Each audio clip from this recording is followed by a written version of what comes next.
All right. This is going to be a busy day here as we are joined by Marc Rotterman, host of Front Row, and it's always a pleasure to have him on Thursdays. We'll hear what's going to be taking place on his evening program, weekly program there on WUNC-TV, which you can watch at 8:30 on the main channel, 9 o'clock on the digital channel tomorrow evening. Front Row with your host, our guest this evening, Marc Rotterman. And Marc, before we get into a lot of other discussions on a national level, let's talk about the impact of today's decision at the State Board of Elections and the decision by Mr. Harris, Reverend Harris, to both call for a new election, and I gather his decision to not seek that election whatsoever. So, well, I don't know if, in fact, he could still run again, could he not? And good afternoon to you, by the way. Good afternoon, my friend. Well, he absolutely could still run, but I would say his prospects would be dim. Understand. He had to call for a special election. He had to stop the bleeding. I think the hearings were devastating. It's clear to me that there was fraud. Now what you're looking at is the governor calling a special election, which I hope he'll do that for North Carolina 3, the Jones seat, and for North Carolina 9. But let me be clear on this. I think the two Republicans that were on the Board of Elections were smart to vote to call for the election. I don't think they had any choice, and dragging this out and then sending it to Congress would not be worth the time or effort. And it actually would hurt the Republican Party. And it would hurt, I would argue, it would damage the state's image as well. Well, let's talk about this in relationship. Yeah, I think that's true. Let's talk about this in relationship to the state Republican Party. Does today's decision and disclosures, does it hurt the Republicans, particularly the Republican leadership, which has laid claim to the fact that, they had little to do with the congressional race whatsoever? As a matter of fact, had nothing to do with vetting McCrae Dowless. Is this in any way, does it damage the Republican image in North Carolina? Well, I'm not sure that it damages Robin Hayes or Dallas Woodhouse, who, the executive director is Dallas Woodhouse. Hayes is the chairman. But let me just say this. It was political malpractice by Harris's consultant. Somebody wasn't watching the store. Right. And frankly, to me, it was stunning how amateurish it was. Somebody, I haven't been involved in any races since 14, and mostly the last 10 years I've been doing independent expenditures. But you have a checklist when you're a consultant. They clearly didn't vet the vendors. There's no question about that. And now I will tell you that the odds-on favorite is Dan McCready to win that election. That's the next question I had for you. Who would be the candidates? Of course, Dan McCready, who lost by only 906 votes. I want to go back to the issue of Mark Harris. I thought, to the point of, if you will, background checks, his son, John Harris, who, by the way, is a federal attorney, had already done the research and himself was very concerned. The fact that he is not a political operative and had the information, and yes, he is a federal attorney, so he would know where to look. But still, to your point, it is a little disturbing that no one within the party, or for that matter within his campaign, had done any checking on this. There were plenty of red flags. Now, where I will say that the GOP chairman or Dallas Woodhouse could have stepped in is if Pastor Harris's son would have brought that to their attention, what was going on, because it was clearly malfeasance.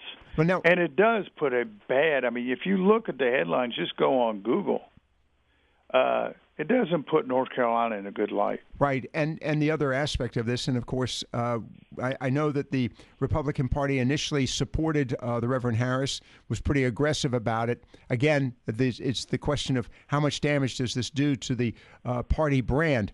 Let's look at the potential candidates on the Republican side. Strikes me, to your point a moment ago, Mr. McCready, Dan McCready, has a sort of a running head start for the election. if and when and we're pretty confident a new election is going to be called for, the question I have is, what Republican will want to step forward to offer themselves? Would it be sacrificial only? No, I don't think it would be sacrificial.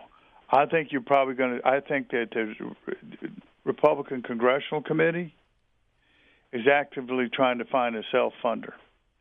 Now, a lot of consultants. And frankly, you could have on the Republican side in the primary 5 or 6 people show up. And it's going to be a consultant bonanza because every consultant in the world is going to want to be involved in that. 2, you're going to have a lot of outside groups involved as well. Right. Mm-hmm. But I would say to you, all the TV in the world is not going to make the difference. This is a turnout election because who's going to show up in an off year for a special election? Right. That is a good point. Marc Rotterman with us, and we're talking about the announcement earlier today that the Board of Elections has, in fact, stated that they will not, for all intents and purposes, that's the best way to describe this, will not certify the 9th congressional race and, in fact, will force the hand of the governor, if you will, to call a new election. I would assume, based on this, it's got to be a new election, Mark, and I'm asking you, I'm not sure that you have necessarily all the knowledge, but I wonder if maybe the governor might say, well, we'll let Mr. Harris accede to the victory for Mr. McCready. Is that conceivable? No. Okay. He has to follow the Board of Elections. Okay. Now, and there has to be a primary and there has to be a general. Wow. But again, with McCready, Dan McCready, the Marine. Uh-huh. Okay. Look, you're going to have a contested Republican primary. Really? So, that's what I'm saying. You'll have a contested. I wouldn't be surprised if you see 5 or 6 people jump in that race. So if that happens, McCready just sits back, raises money, does his grassroots work, and moves forward. And he can be running ads, but he'll have a clear field. There'll be nobody trying to tackle him in a primary going down the field. But there'll be plenty of things going on in a contested Republican primary. And that's what I say. You're going to have the Congressional Committee and their consultants scrambling now, and they already have, as far as I'm concerned, have been looking for other candidates. I do feel sorry for Pastor Harris, right, because I think that he is a trusting man who was ill-served. All right, another question for you, Mark, and this has to do with the 3rd Congressional District. And, of course, we have seen a large number of candidates announcing their plans to file. They've established search committees, things of this nature. My question to you is, could it conceivably energize Democrat support in this state to run a candidate in what is seen predominantly as a secure Republican district, and that being the 3rd Congressional District, formerly held by Congressman Walter Jones? Well, we've discussed this before, but Walter Jones was a unique entity. Right. He did constituent work second to none. No matter what his stance were on an issue, they truly believed that Walter believed that in his heart. Even if they didn't agree with him, they were willing to give him a pass. And I think that Walter Jones was a perfect fit for that district. And frankly, that's why my wife worked to switch him from a Democrat to a Republican in '93. And that's what transpired. But you have, I'd say that one of the brothers, Scott Thomas, or who's a DA down in New Bern, or his brother, the mayor of Greenville, are going to run on the Democratic side. Either one of them steps up, they're self-funders. There's no question about that. Okay. Now, and I think the Democrats are going to coalesce behind one candidate, and I believe that's going to be one of those brothers. I think it presents the biggest chance Democrats have had in decades to win back that seat. Now, I'd say that Martin Lancaster, who Walter defeated at 53% of the vote in '94, was a 4-term congressman, was kind of an anomaly. Because he was sandwiched in between both Joneses. Right. Very true. The other quick question for you before we move on to other things, we're going to take a quick break with Marc Rotterman. Marc, does this further strengthen the, shall we say, the potential impact of North Carolina for the 2020 election? Because it strikes me that the events with this North Carolina Board of Elections in this case, which has gotten a lot of national attention, might bring more focus in on North Carolina. Might we see more outside money coming in, both from Republicans and Democrats? I think that's absolutely true. Clearly, we're a purple state now. And by the way, you could make the argument that both North Carolina 9, the Congressional District down in Charlotte, and North Carolina 3, the Jones District, could be key indicators in 2020. Okay, and does this offer, if you will, additional support and, if you will, ammunition, political ammunition, I'll use that word cautiously, for the governor in his race for 2020? I mean, it strikes me that this is going to have a very damaging impact on the Republican brand in North Carolina, both for state and national. Do you think they'll run ads about fraud? I do. That's what I was wondering. All right, we'll take a quick break on that. We have Marc Rotterman with us this evening. We've got more to talk about. We want to chat about what's happening in Washington, D.C. Also, our representatives, both Senators Tillis and Burr, what does he see in their actions there as we get into these issues associated with the wall and, of course, the whole administration.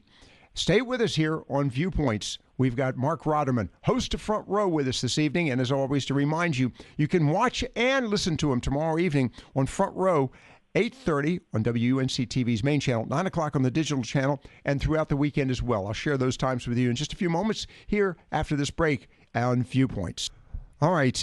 Before we get to the issue of national politics with, national politics with our guest this evening, Marc Rotterman, host of Front Row, as seen and heard on WNC-TV's main channel tomorrow at 8:30 and then 9 o'clock on the UNC digital channel. And then, by the way, if you miss those two times, you've got Saturday, 4 p.m., Sunday, 9:30 a.m. Both of those times are on the digital channel, and then noon on WNC-TV's main channel. Marc, we've got now, as I was last count, I think 5 candidates that are pretty much declared, I say declared, that have expressed their desire to run for Congressman Jones's seat. And I'm wondering, what are the chances of you rounding it out to be number 6? Well, when this always comes up for something I've been asked before, my answer is I'll be running for the border. Ah, okay. Which border, by the way?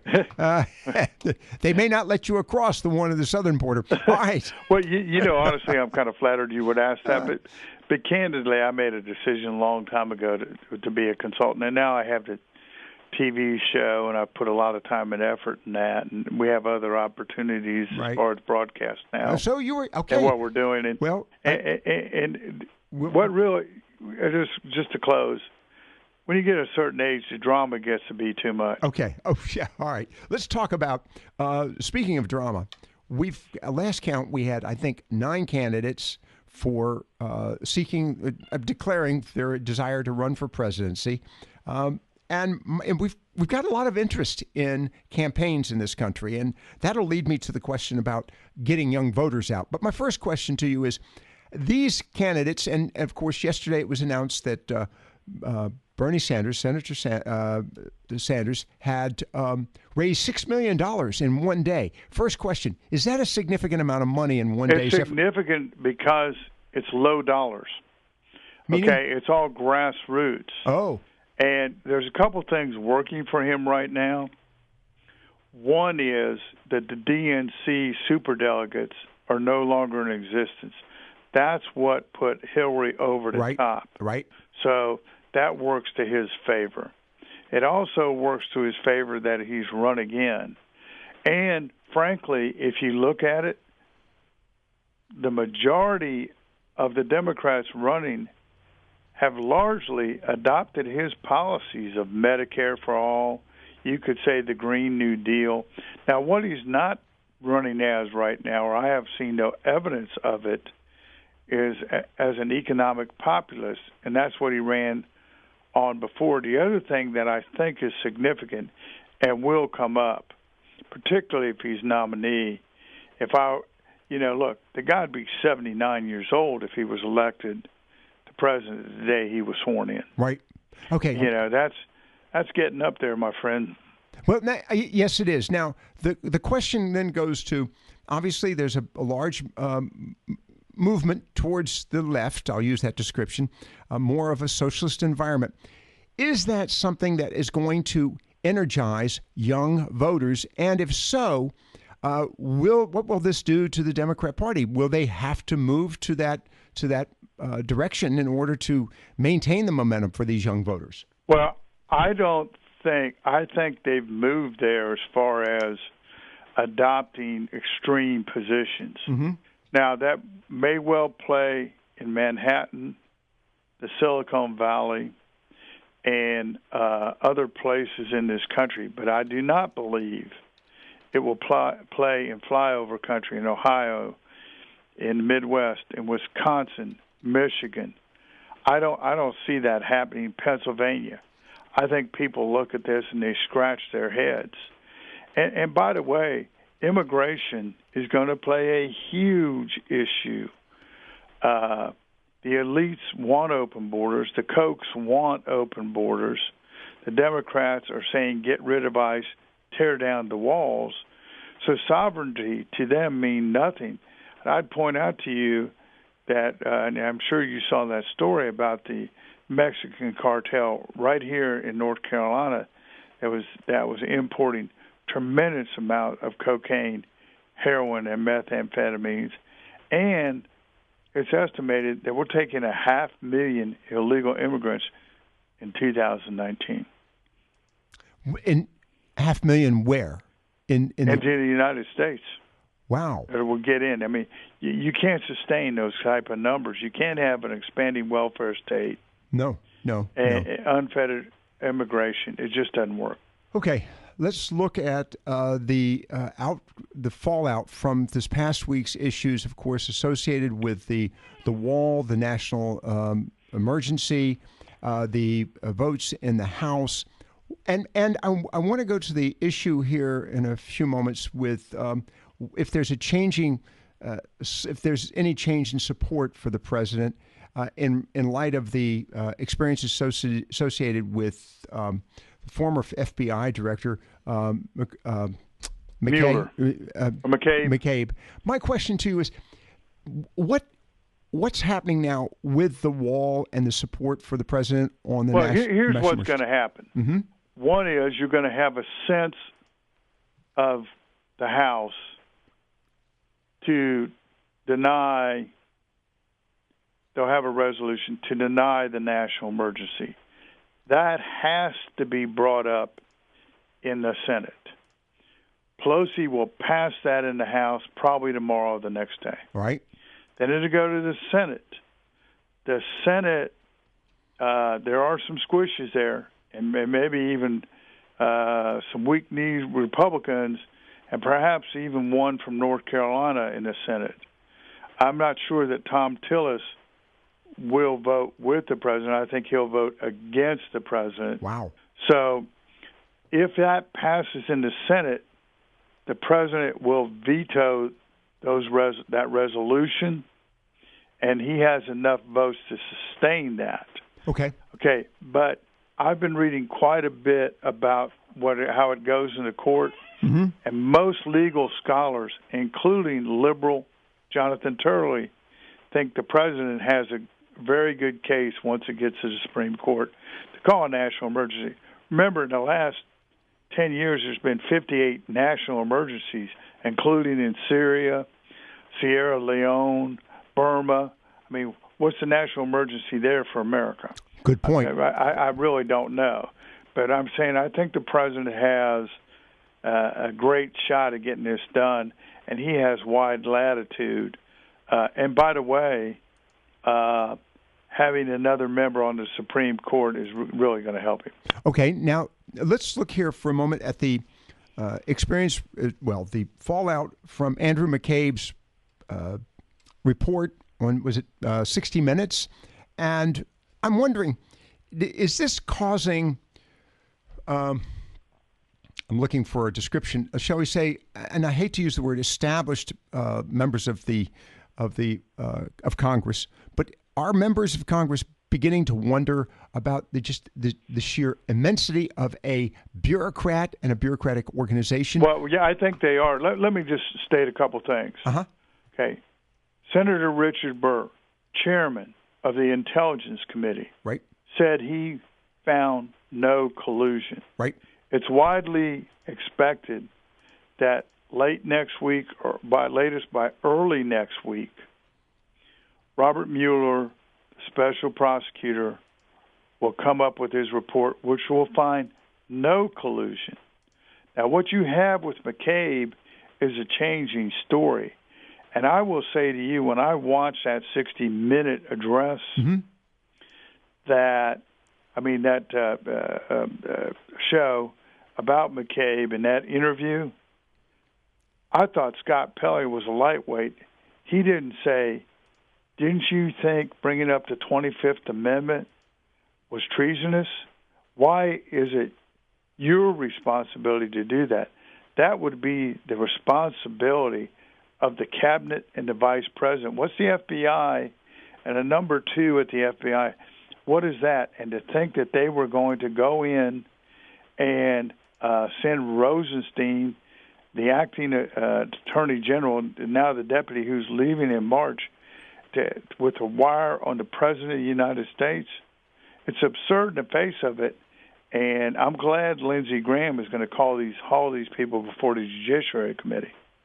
Well, now, I'm wondering, related to the Never-Trumpers in Washington, D.C., might this cause them, Mark, and again, Marc Rotterman with us this evening here, host of Front Row, might this cause some of those Never-Trumpers to in fact, if maybe begrudgingly, but at least think about supporting the president, which hasn't been happening? No, they're dug in. I mean, they're dug in. Now you have Bill Kristol, who's never won a race in his life, talking to Larry Hogan, the governor of Maryland, about running. He's got no chance. There will be no debates. The RNC is fully behind the president of the United States, Donald J. Trump. They won't give him any support, and he'll be isolated on an island by himself. And by the way, he has one of the worst problems with MS-13 in his state of Maryland that he's not even dealing with. So I don't think there'll be any serious challenge. And look, if you look at the Republican Party across this country, the average is about 83% of the Republicans in these states support Donald Trump. It's the Trump Party now. It's not the Republican Party. We'll leave it at that. We've got Marc Rotterman to wrap things up here in just a few moments.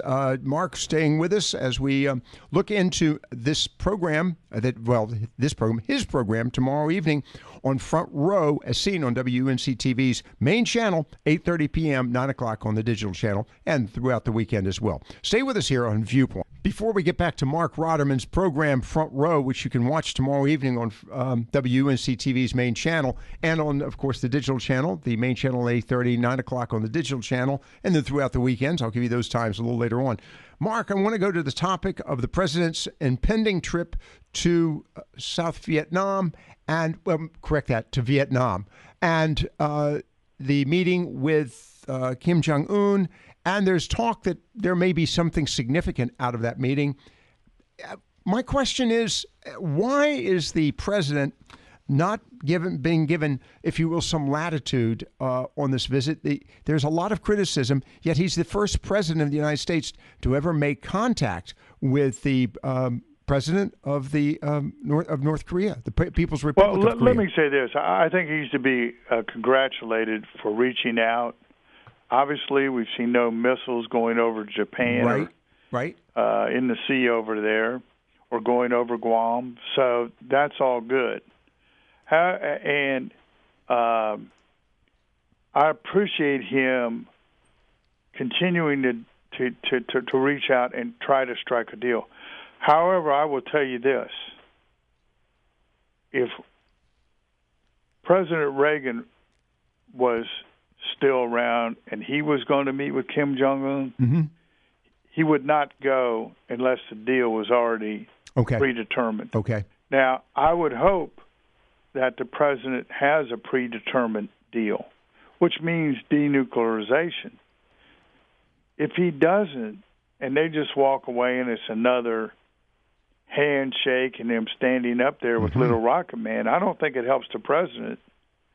And it does strengthen Kim Jong-un within his own party because he's met with the most powerful person in the world twice. So, we don't know if Mike Pompeo, who I think is a great Secretary of State, has already, baked the cookies right. and is ready to roll. We just don't know that. All right. That being said, and of course, the president now is waiting patiently or impatiently from the report from Mr. Mueller, the special prosecutor. What can we expect over the next couple of weeks? The president has, for all intents and purposes, been very quiet over the past couple of days. Well, I think he's really showed a great deal of discipline. His numbers are going up. Let me just say, I think this whole thing with Mueller, McCabe, and Rosenstein and Comey was a cooked-up deal. I mean, there was nothing in it. It just strange credulity that you think the president of the United States was a puppet, or Donald Trump running the candidate for president was a puppet of Vladimir Putin. I do not believe that. Right. I don't know anybody that believes that. Certainly, as I mentioned earlier, Senator Burr, who's on the Intelligence Committee, didn't believe it. He said there was no collusion. And by the way, you didn't see that anywhere on the nightly news. No. There's no effort whatsoever to cover that. The thing that I'm still intrigued with, and of course, this goes back to both the Tea Party movement within the Republican Party, but also the Republican Party's efforts, if you will, to at times stymie the president. Is there a chance that the Republicans are going to have to fall in line with their new leader, the new standard bearer, Donald Trump? Well, he is the standard bearer now. There's no question about it. But you have these people. He has gone into the temple and overturned the money changers. Okay. The money changers. All right. And they don't like that in Washington. But I will tell you, there are people who will continue to oppose him in the Republican Party. Okay. Just for that reason. But I think that the president, with historic tax cuts, and rebuilding of the military, right, is doing historic things right now. But let me just say, I think the outcome of the Mueller is going to be a big yawn, right, his report. But I expect that Adam Schiff, the chairman of the Intelligence Committee over in the House, will start now digging in to the president's personal finances. Right. Okay. All right. We're going to wrap it up with you here in just a moment, Mark. So I want to take some time to find out what's on tap tomorrow evening. 8:30 p.m. on the main channel, UNC-TV, 9 o'clock on the digital channel. Then again, by the way, if you miss it, 4 p.m. on Saturday, 9:30 a.m. on Sunday, all on the digital channel, and then noon on Sunday on the main channel, WNC-TV's Front Row with our guest, your host, Marc Rotterman. We'll be talking about Bernie Sanders' entrance into the race for president. Obviously, we'll be talking about the special election in the 9th. We're going to preview the governor's State of the State address, and we have a unique perspective from that because the governor's consultant, Morgan Jackson, will be on with us, and then we'll bring up the latest from the General Assembly and the most underreported stories of the week. I'll be interested in hearing the most underreported stories of the week. There have been so many out there. I can imagine there are some stories that just didn't see a lot of attention. Mark, who will be the panel tomorrow evening? Mitch Kokai of the John Locke Foundation, Joe Stewart, political analyst, Donna King with WPTF Radio's News. She's the new anchor there. And Democratic strategist Morgan Jackson. You know, it's going to be interesting to hear how the strategist thinks, Morgan Jackson thinks, the 9th Congressional District will be played as far as the candidates are concerned, and what influence this is going to have long-term for the Democrats in North Carolina, particularly with the governor. And, of course, we're already seeing folks lining up to run for the lieutenant governor's seat. And the question is, with the departure of Dan Forrest, who's given every indication he's going to seek the Republican nomination, what is the future of that seat, that being the lieutenant governor's seat? Mark, stay with me. Appreciate your time this evening. Thank you, sir. Always a pleasure. Marc Rotterman, host of Front Row here on Viewpoints on the Talk Station.